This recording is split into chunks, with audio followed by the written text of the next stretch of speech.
India Legal presents Courts Roundup.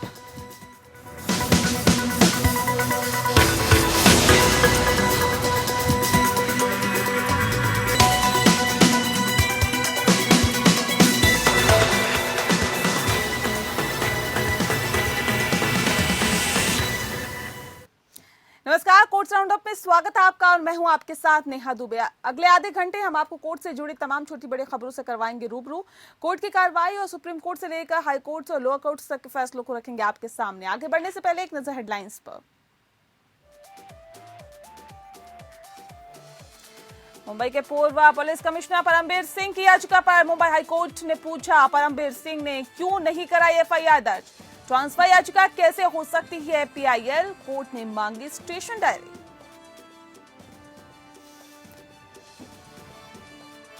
Rape से जुड़े POCSO act मामले पर दिल्ली हाई कोर्ट ने कहा, प्राथमिकी इस आधार पर रद्द नहीं की जा सकती कि पीड़िता ने बालिग होने के बाद आरोपी के साथ समझौता करने का फैसला किया।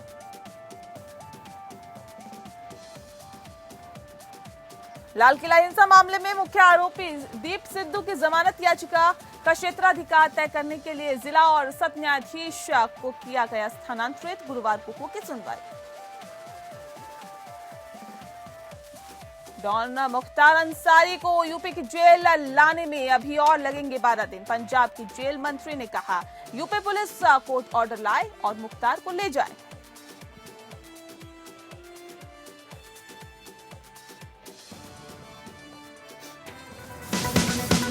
India Legal presents Courts Roundup.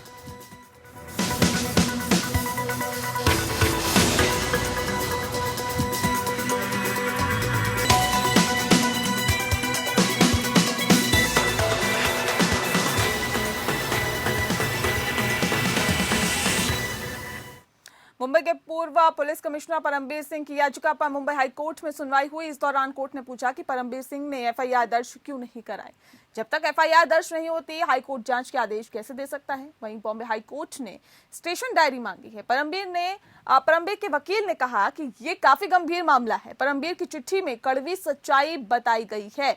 इससे पता चलता है कि पुलिस फॉर्म में कहाँ दिक्कत है। वहीं बचाव पक्ष ने कहा है कि सारे आरोप बेबुनियाद हैं। ऐसे आरोप से फोर्स का मनोबल गिरता है।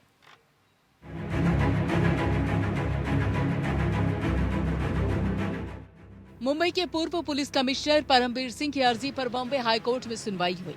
परमबीर सिंह ने पीआईएल में महाराष्ट्र के गृह मंत्री अनिल देशमुख के खिलाफ सीबीआई जांच की मांग की है। दोनों पक्षों की दलीलें सुनने के बाद कोर्ट ने पूछा है कि परमबीर सिंह ने एफआईआर दर्ज क्यों नहीं कराई। चीफ जस्टिस लत्ता ने कहा कि जब तक एफआईआर दर्ज नहीं हो जाती, तब तक हाईकोर्ट जांच के आदेश कैसे दे सकता है। इसके बाद विक्रम नानकानी ने कहा कि याचिका राजनीतिक लोगों द्वारा फोर्स में दखल अंदाजी की है। परमबीर के वकील ने इंटेलिजेंस विभाग की कमिश्नर रही रश्मि शुक्ला द्वारा डीजीपी को सौंपी गई रिपोर्ट का भी जिक्र किया। बॉम्बे हाईकोर्ट ने स्टेशन डायरी मांगी है। बॉम्बे हाईकोर्ट में सुनवाई के दौरान बॉम्बे हाईकोर्ट ने जनहित याचिका पर सवाल उठाए। हाईकोर्ट का कहना है कि ट्रांसफर याचिका कैसे जनहित याचिका हो सकती है। इसके साथ ही कोर्ट ने वसूली कांड में एफआईआर नहीं दर्ज करने पर भी सवाल उठाए। कोर्ट में परमबीर के वकील विक्रम ननकानी ने कहा कि ये काफी गंभीर मसला है। परमबीर की चिट्ठी में कड़वी सच्चाई बताई गई है। इससे पता चलता है कि पुलिस फोर्स में कहां दिक्कत है। ये पुलिस राजनीतिक दखल अंदाजी का मामला है। इस पर सरकारी वकील आशुतोष कुंभकोड़ी ने कहा कि हम भी ये जानना चाहते हैं कि आखिरकार पूरा मामला है क्या। सारे आरोप बेबुनियाद हैं। ऐसे आरोप से फोर्स का मनोबल गिरता है। इस पीआईएल का कोई मतलब नहीं है। परमबीर सिंह का कहना है कि गृह मंत्री देशमुख ने निलंबित एपीआई सचिन वाझे को 100 करोड़ रुपए वसूली का टारगेट दिया था। साथ ही मुख्यमंत्री उद्धव ठाकरे को भी इस मामले की जानकारी दी गई थी, लेकिन कुछ दिन बाद ही उनका ट्रांसफर कर दिया गया।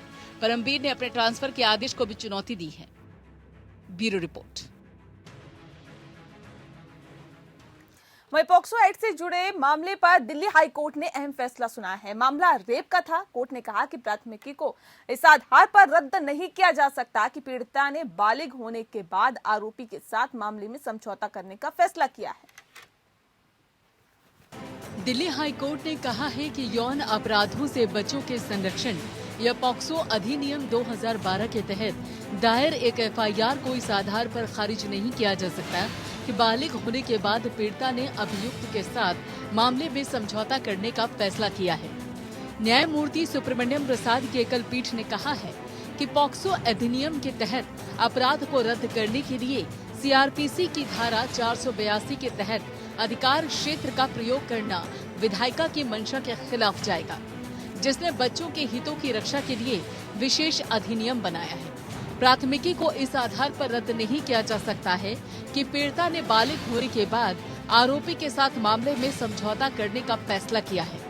कोर्ट इस मामले में सीआरपीसी की धारा 482 के तहत दायर याचिका पर विचार कर रही थी, जिसमें आईपीसी की धारा 354 यानी कि महिला के शील भंग करने के इरादे से उस पर आपराधिक बल प्रयोग करना, 354D स्टैकिंग, 506 आपराधिक धमकी के लिए सजा, 509 शब्द, इशारा या किसी हरकत से महिला का अपमान करने का इरादा, 34 एक समान इरादा और पॉक्सो एक्ट की धारा 10 यानी कि यौन उत्पीड़न के लिए सजा के तहत दर्ज प्राथमिकी को इस आधार पर रद्द करने की मांग की गई थी कि पीड़िता और याचिकाकर्ता ने मामले में समझौता कर लिया है। चार्जशीट के अनुसार पीड़िता शिकायतकर्ता ने आरोप लगाया था कि आरोपी उसके दूर का रिश्तेदार है जो उसके घर में रहने लगा था और ये आरोपी व्यक्ति उसके माता पिता की अनुपस्थिति में उसे अजीब नजरों से देखने लगा।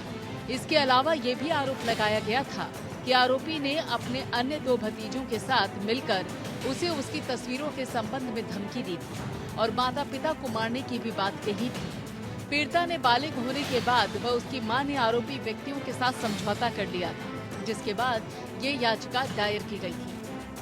न्यायालय ने ये ध्यान में रखा कि पॉक्सो एक्ट के तहत किए गए अपराध को रद्द करने के लिए सीआरपीसी की धारा 482 के तहत अधिकार क्षेत्र का उपयोग करना विधानमंडल की मंशा के खिलाफ जाएगा। वहीं पॉक्सो एक्ट के उद्देश्य और कारण के बयान पर भी ध्यान दिया, जिसमें लिखा गया है कि बलात्कार जैसे जघन्य अपराध को हाईकोर्ट द्वारा सीआरपीसी की धारा 482 के तहत मिली शक्ति का प्रयोग करके रद्द नहीं किया जा सकता, भले ही मामले में पीड़िता और अभियुक्त ने समझौता कर लिया।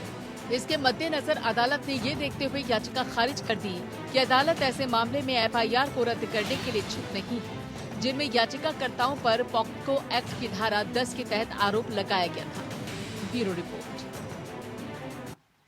सुप्रीम कोर्ट ने एक व्यक्ति को अदालत की अवमानना के मामले में 3 महीने की सिविल कारावास की सजा सुनाई है, क्योंकि उसने अपनी पत्नी को 1.75 लाख रुपए के मासिक भरण पोषण के साथ ही 2.60 करोड़ रुपए के बकाया भरण पोषण भत्ते का भुगतान भी नहीं किया। मुख्य न्यायाधीश एस.ए. बोबडे और जस्टिस ए.एस. बोपन्ना और जस्टिस वी रामा सुब्रमण्यम की बेंच ने हालिया आदेश में फैसला दिया है कि शीर्ष अदालत ने उल्लेख किया है कि पति ने अदालत के 19 फरवरी के आदेश का अनुपालन नहीं किया।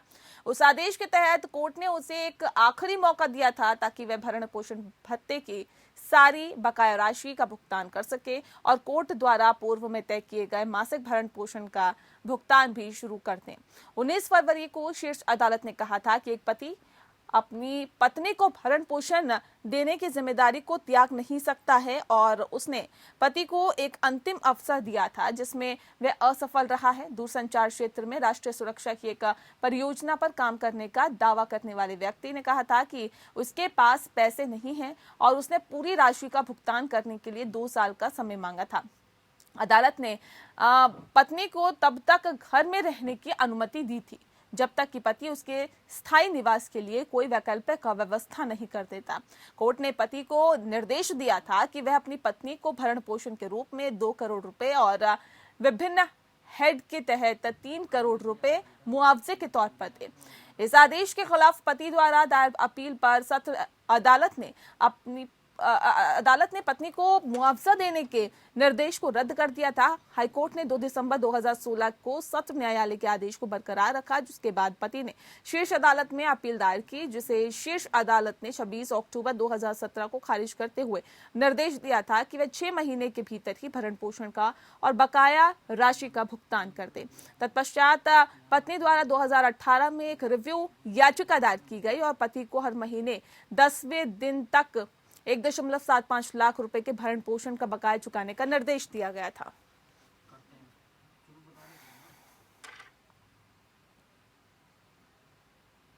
सुप्रीम कोर्ट ने होली पर आयोजित की गई एक विशेष सुनवाई गोवा के एक रेस्टोरेंट जूडो लोबो को अग्रिम जमानत दी है। लोबो के खिलाफ दिल्ली की एक महिला ने बलात्कार के आरोप में एफआईआर दर्ज कराई थी। जस्टिस अशोक भूषण और जस्टिस एस अब्दुल नजीर की खंडपीठ ने 26 मार्च को दिल्ली हाईकोर्ट द्वारा दिए गए आदेश को चुनौती देते हुए लोबो द्वारा दायर विशेष अनुमति याचिका पर विचार करने के लिए विशेष सुनवाई आयोजित की थी। दिल्ली हाईकोर्ट ने 26 मार्च को दिए अपने आदेश में लोबो की जमानत याचिका खारिज कर दी थी।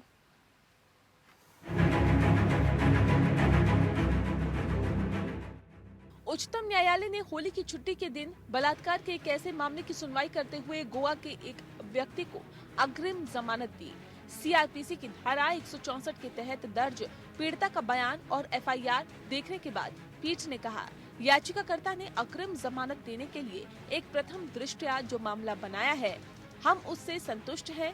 सुनवाई के दौरान सीनियर वकील मुकुल रोहतगी ने आरोपी की वकालत की। सुनवाई के दौरान मुकुल रोहतगी ने याचिकाकर्ता और महिला के कुछ व्हाट्सएप चैट का भी संदर्भ दिया।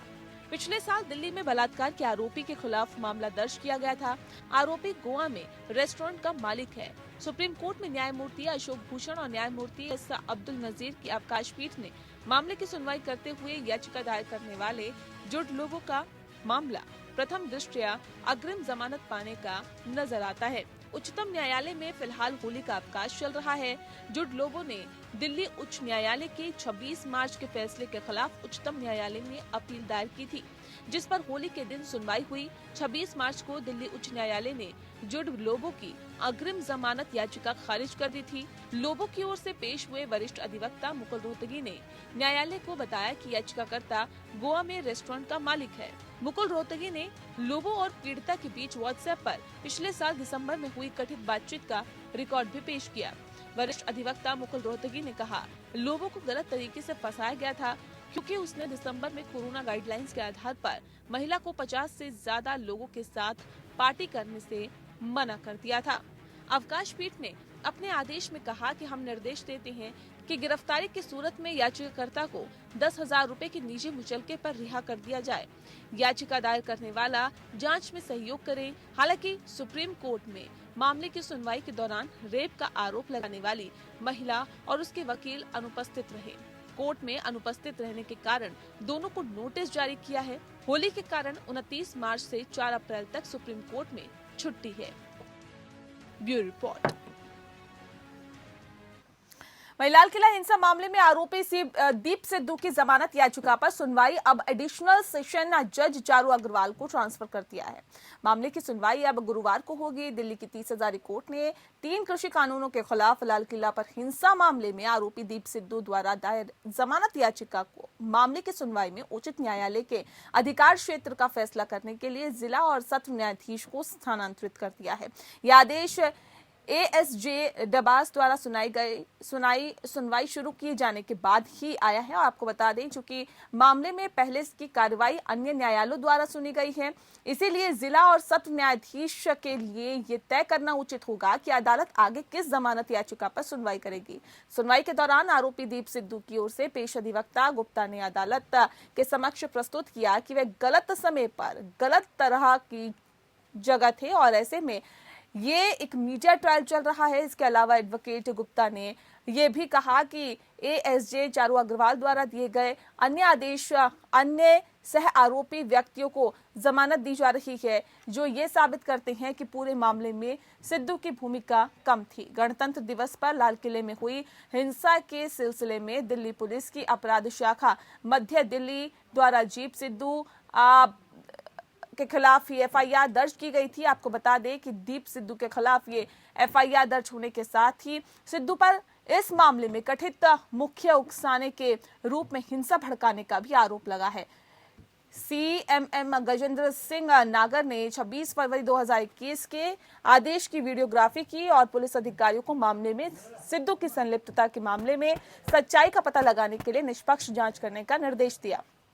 सुनवाई के दौरान ये सिद्धू की ओर से पेश अधिवक्ता गुप्ता द्वारा प्रस्तुत किया गया। मैंने कभी भी लोगों से लाल किले में जाने का आग्रह नहीं किया, न ही मैंने किसी को लाल किले पर इकट्ठा होने के लिए कहा था।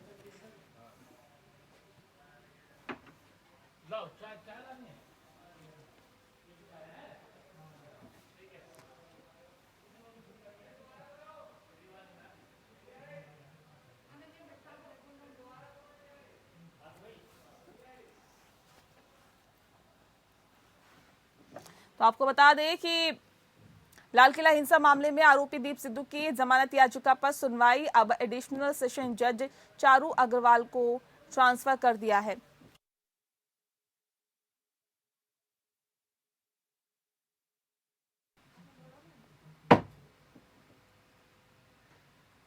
और इस पूरी खबर पर ज्यादा जानकारी के साथ अनन्या भटनागर हमारे संवाददाता फोन लाइन पर जुड़ गए हैं। अनन्या, जानना चाहेंगे आपसे कि दीप सिद्धू की जमानत याचिका पर किस तरह की अदालती कार्रवाई होगी।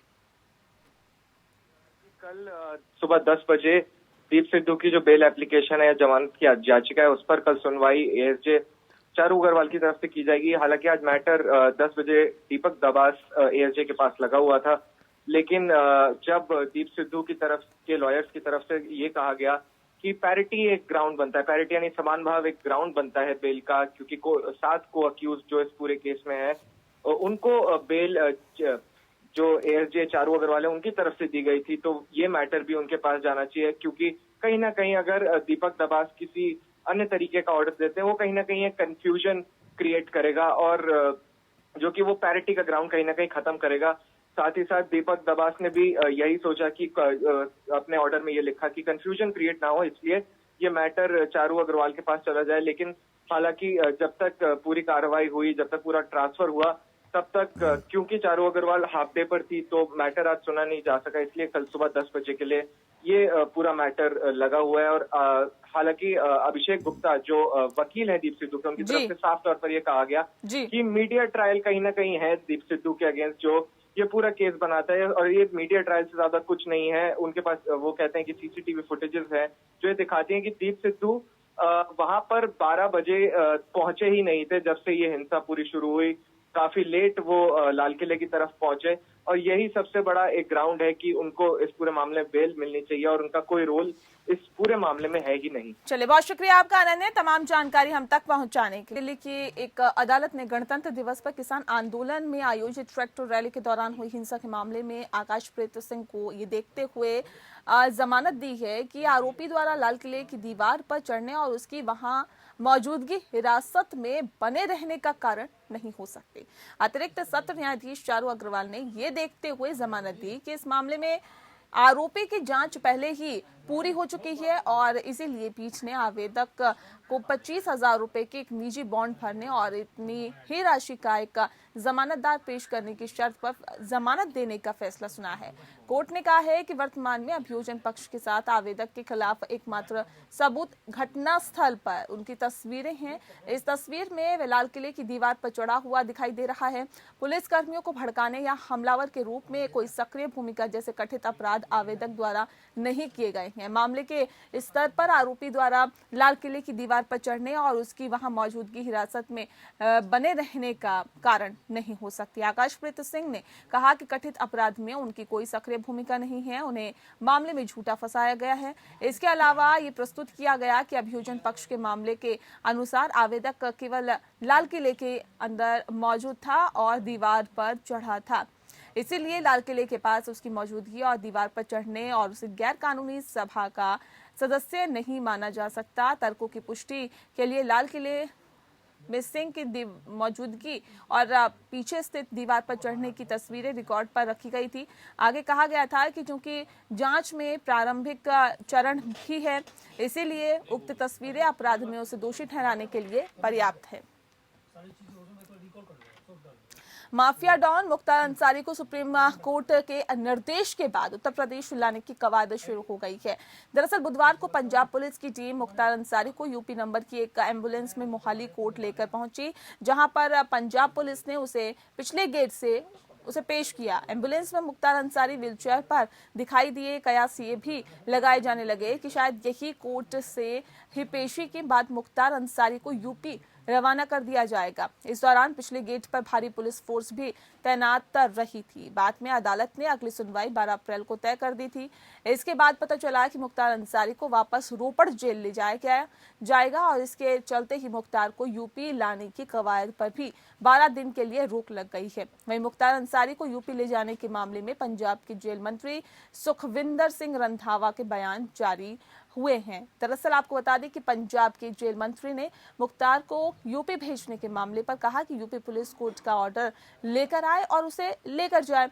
जेल मंत्री सुखविंदर सिंह रंधावा ने कहा कि अभी तक जेल के पास मुख्तार अंसारी को लेकर कोई भी कोर्ट का ऑर्डर नहीं आया है। जो भी ऑर्डर आएगा उसी के अनुसार मुख्तार को हैंडओवर कर दिया जाएगा। पंजाब पुलिस तक ऑर्डर पहुंच जाने के सवाल पर रंधावा ने कहा कि मुख्तार अंसारी जेल में है, पुलिस की कस्टडी में नहीं है। पुलिस विभाग अलग है, हमारा विभाग अलग है, हमारा विभाग जेल है और जेल के पास आदेश आएगा तो उसी के अनुसार काम करेंगे। हमारे पास पुलिस ऑर्डर लेकर आएगी तो हम उसे हैंडओवर कर देंगे। वहीं त्रिपुरा हाईकोर्ट ने हाल ही में एक आदमी के खिलाफ आईपीसी की धारा 120B, 153B और 505 के तहत दायर एक एफआईआर को खारिज कर दिया है, जिसमें कथित रूप से फेसबुक पर एक पोस्ट किया गया था। अगर किसी विशेष मोबाइल नंबर पर कॉल किया जाता है तो फोन करने वाले का डेटा हैक कर लिया जाएगा, जबकि दिया गया मोबाइल नंबर का बीजेपी सदस्य द्वारा नागरिकता संशोधन अधिनियम 2019 के पक्ष में नागरिकों का समर्थन जुटाने के लिए इस्तेमाल किया जा रहा था। नागरिकों को नंबर पर मिस कॉल देने के लिए कहा गया था। चीफ जस्टिस अखिल कुरैशी की खंडपीठ अरिंदम भट्टाचार्य के आवेदन पर सुनवाई की जा रही थी, जिन पर धार्मिक समूहों के बीच विभाजन को बढ़ावा देने और गलत सूचना का माहौल बनाने का आरोप था, जो एक सार्वजनिक उपद्रव था और उन्होंने फेसबुक पर पोस्ट करके अफवाहों को हवा दी थी। जैसा कि कहा गया था कि याचिकाकर्ता एक फेसबुक पर एक टिप्पणी की थी, जिसमें कहा गया था कि यदि कोई भी दिए गए मोबाइल नंबर पर कॉल करता है तो मोबाइल फोन में सेव किए गए कॉलर का डेटा हैक कर लिया जाएगा। शुरुआत में अदालत ने कहा था कि आरोप का आधार नहीं है। आईपीसी की धारा 120B को गलत तरीके से लागू किया गया है। धारा 153B के ऊपर कोर्ट ने कहा है कि याचिकाकर्ता के खिलाफ आरोप थे कि उसने जनप्रतिनिधियों के बारे में गलत धारणा फैलाई है। आईपीसी की धारा 505 के संबंध में अदालत ने कहा कि याचिकाकर्ता की पोस्ट की सामग्री झूठी हो सकती है। हालांकि ये नहीं कहा जा सकता कि उसे उकसाने के इरादे से पोस्ट किया गया था या किसी भी वर्ग या व्यक्तियों के समुदाय को किसी अन्य वर्ग के खिलाफ अपराध के लिए उकसाने की संभावना है। कोर्ट ने इसे विडंबना कहा कि याचिकाकर्ता ने सोशल मीडिया पर एक भ्रामक पोस्ट डालने के लिए अमलान मुखर्जी के खिलाफ इसी तरह की शिकायत की थी। तब पुलिस अधिकारियों ने धारा 120B, 153A या आईपीसी की धारा 505 के किसी भी प्रावधान के तहत शिकायत दर्ज कराना उचित नहीं समझा। वहीं कर्नाटक हाईकोर्ट को राज्य सरकार ने बताया कि दक्षिण कन्नड़ जिले के कमिश्नर के निर्देश पर केरल सीमा पर स्थित बहुत कम इस्तेमाल होने वाले चेक पोस्ट को शायद ही कभी बंद किया जाएगा। अतिरिक्त सरकारी अधिवक्ता ने अदालत को यह भी बताया कि 15 मार्च को जारी निर्देश के क्लॉज 3 पर पुनर्विचार किया जाएगा। सरकारी अधिवक्ता के तर्कों के आधार पर मुख्य न्यायाधीश अभय एस ओका की अध्यक्षता वाली पीठ ने अपने आदेश में दर्ज किया कि क्लॉज 3 में कहा गया है कि स्थिति को ध्यान में रखते हुए प्रत्येक ग्राम पंचायत, शहरी स्थानीय निकाय, नगर पालिका अपने संबंधित क्षेत्राधिकार में आने वाले चेक पोस्ट की पहचान करेगा ताकि चेक पोस्ट के सार्वजनिक इस्तेमाल की सुविधा मिल सके। 23 मार्च को केंद्र सरकार द्वारा जारी दिशा निर्देशों को अदालत के संज्ञान में लाने वाले याचिकाकर्ता बी सुब्बैया राय की याचिका पर पैरवी करने वाले एडवोकेट के रविशंकर ने कहा कि उनके द्वारा अंतरराज्यीय यात्रा पर प्रतिबंध लगाने पर कोई इरादा नहीं है। पीठ ने राज्य सरकार को अदालत के समक्ष एक बयान देने को कहा, जिसमें लिखा हो कि केरल कर्नाटक सीमा के सभी चेक पोस्ट खुलेंगे और केरल से प्रवेश करने वाले व्यक्तियों की RT-PCR रिपोर्ट की जांच की जा सकती है।